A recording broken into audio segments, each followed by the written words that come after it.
Yuk, belum. Oke, Assalamualaikum warahmatullahi wabarakatuh. Selamat malam Ibu Nurul dan teman-teman. Hari ini kita akan membahas mengenai materi pertemuan ke-11. Sebelum itu, perkenalkan kami dari kelompok 5 yang saya sendiri Benita Sari. Lalu ada teman saya Roli Ramayanti, ada Eni Yulia Sari, ada Bintang, lalu Erlita Listia. Oke, untuk pertemuan 11 ini, kita akan membahas mengenai kultur dan gender, menganalisis hubungan antara kultur dan gender dalam berbagai aspek kehidupan. Oke, seterusnya di sini ada pengertian dari kultur. Kultur mencakup berbagai aspek kehidupan, seperti bahasa, seni, adat istiadat, dan sistem kepercayaan yang membentuk identitas suatu komunitas. Hal ini juga mencakup cara individu berinteraksi dan memahami dunia sekitar mereka, serta bagaimana nilai-nilai dan norma-norma tersebut ditransmisikan dari generasi ke generasi. Oke, selanjutnya ada pengertian gender, yaitu gender mencakup identitas, ekspresi, dan peran sosial yang diharapkan dari individu berdasarkan jenis kelamin mereka dalam konteks budaya tertentu. Hal ini tidak hanya terbatas pada aspek biologis, tetapi juga melibatkan norma-norma sosial dan budaya yang membentuk perilaku dan interaksi antar. Lalu selanjutnya ada hubungan antara kultur dan gender. Yang pertama yaitu kultur membentuk persepsi gender. Kultur berfungsi sebagai kerangka yang memastikan apa yang dianggap sebagai dan karakter yang sesuai untuk setiap gender. Perubahan dalam nilai-nilai kultur dapat mempersepsi tentang peran gender. Selanjutnya, ada gender mempengaruhi interaksi sosial. Interaksi sosial dipengaruhi oleh norma dan nilai gender yang ada dalam kultur. Misalnya, cara laki-laki dan perempuan berkomunikasi dan berinteraksi sangat ditentukan oleh ekspektasi sosial yang ditetapkan oleh kultur mereka. Selanjutnya ada perubahan kultur mengubah peran gender, yaitu ketika kultur mengalami perubahan, peran dan ekspektasi gender juga cenderung berubah. Misalnya, meningkatkan kesetaraan gender dalam masyarakat dapat mengarah pada pembagian tugas yang lebih adil di rumah dan tempat kerja. Oke, selanjutnya bisa dilanjutkan oleh teman saya. Oke, selain itu kita akan melihat komunikasi dalam konteks gender.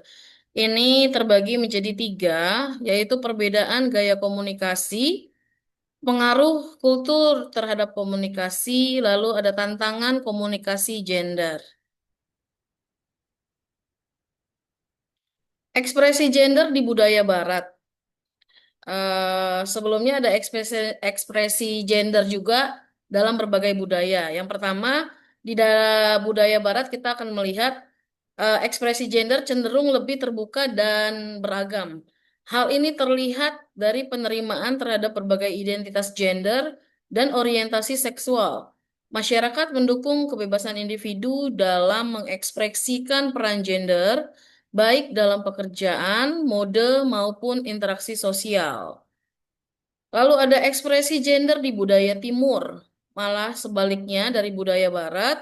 Di budaya Timur, ekspresi gender seringkali lebih tradisional dan terikat pada norma-norma yang ada. Terdapat harapan yang kuat terhadap peran gender yang telah ditetapkan, di mana laki-laki dan perempuan diharapkan untuk memenuhi peran yang sesuai dengan tradisi dan nilai-nilai budaya setempat. Nah, di sini bisa terlihat juga ada kedudukan perempuan dalam masyarakat. Meskipun terdapat kemajuan, perempuan masih menghadapi berbagai tantangan dalam partisipasi sosial dan ekonomi. Nanti di sini kita ada lihat berapa persen eh, kedudukan perempuan itu di dalam masyarakat. Yang pertama ada 30% perempuan di posisi kepemimpinan. 50% perempuan terlibat dalam tenaga kerja, 20% perempuan memiliki akses pendidikan tinggi, 40% perempuan menghadapi diskriminasi dalam pekerjaan, 15% perempuan dalam posisi manajerial, lalu ada 25% perempuan mengalami kekerasan berbasis gender. Yang paling tinggi bisa kita lihat di sini adalah perempuan terlibat dalam tenaga kerja. Itu sebanyak 50%. Mana kita bisa lihat ternyata tenaga perempuan itu ya sangat apa ya, sangat terbantu atau membantukan setiap ekonomi baik di dalam keluarga maupun individual perempuan tersebut. Nah, nanti ini selanjutnya akan disampaikan oleh teman saya. Silakan, Erlita. Oke, untuk selanjutnya yaitu kesehatan dan kelangsungan hidup. Menurut menelusuri perkembangan kesehatan dan kelangsungan hidup berdasarkan gender. Pada tahun 2010, akses kesehatan bagi perempuan masih terbatas, terutama di daerah pedesaan. Kemudian, tahun 2015, Kementerian Ibu mulai menerbitkan program kesehatan reproduksi yang lebih baik. Kemudian pada tahun 2020, kesadaran akan meningkatkan reproduksi meningkat, namun masih banyak perempuan yang tidak memiliki hak akses.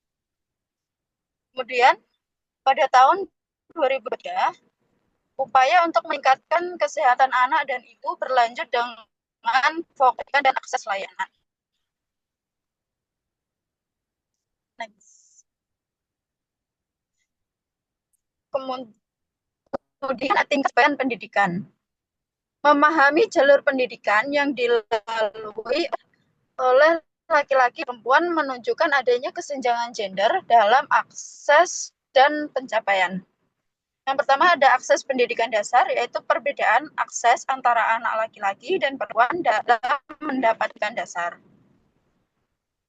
Kemudian partisipasi dalam pendidikan menengah, yaitu tingkat partisipasi yang bervariasi antara gender di sekolah menengah sering dipengaruhi oleh norma budaya. Kemudian pencapaian pendidikan tinggi. Kesempatan perempuan untuk melanjutkan pendidikan tinggi dan tantangan yang dihadapi dalam mencapai gelar. Oke, selanjutnya akan dilanjutkan oleh teman saya. Iya, di sini ada partisipasi politik. Melihat peran dan keberadaan perempuan dalam arena politik sebagai indikator kesetaraan gender. Yang pertama, keterwakilan perempuan dalam parlemen. Persentase perempuan yang menduduki kursi legislatif dan dampaknya terhadap pengambilan keputusan. Lalu yang kedua peran perempuan dalam organisasi politik. Aktivitas dan kontribusi perempuan dalam partai politik dan organisasi non-pemerintah. Lalu yang ketiga, pengaruh kebijakan gender. Dampak kebijakan yang mendukung kesetaraan gender terhadap partisipasi perempuan di bidang politik.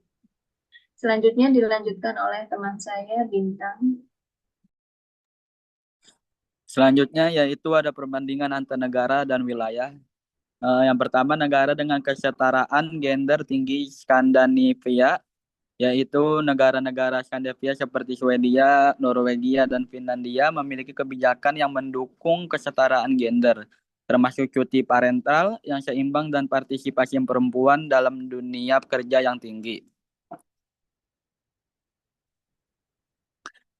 Negara dengan kesetaraan gender rendah ya yang bisa disebut Timur Tengah, yaitu di wilayah Timur Tengah banyak negara menghadapi ketantangan dalam mencapai kesetaraan gender. Seringkali disebabkan oleh faktor budaya, politik, dan hukum yang membatasi peran perempuan dalam masyarakat. Faktor yang mempengaruhi perbedaan dalam kesetaraan gender antar negara dan wilayah seringkali dipengaruhi oleh faktor-faktor seperti pendidikan, akses terhadap layanan kesehatan, kebijakan pemerintah tentang gender. contoh dari negara yang telah disebutkan tadi, yaitu yang pertama ada Swedia, yaitu model kesetaraan gender, Afghanistan isu hak perempuan, Jepang dengan contohnya yaitu tradisi dan modernitas. Selanjutnya, dalam suatu hubungan, dalam satu keluarga, yaitu ada pernikahan. Pernikahan itu pernikahan adalah kegiatan atau hubungan yang dilakukan oleh antara dua gender, di mana ada laki-laki dan perempuan.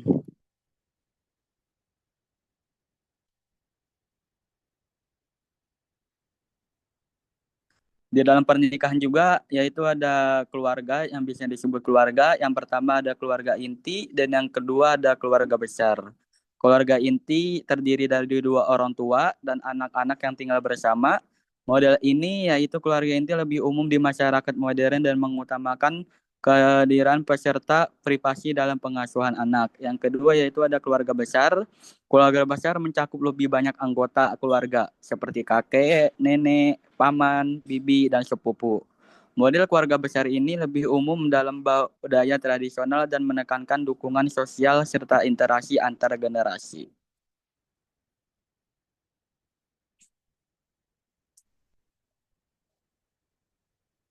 Selanjutnya akan dijelaskan oleh teman. Oke, cukup sekian dari penjelasan dari kelompok kami mengenai kultur dan gender. Kurang lebihnya kami mohon maaf. Kami akhiri. Wassalamualaikum warahmatullahi wabarakatuh. Waalaikumsalam warahmatullahi wabarakatuh.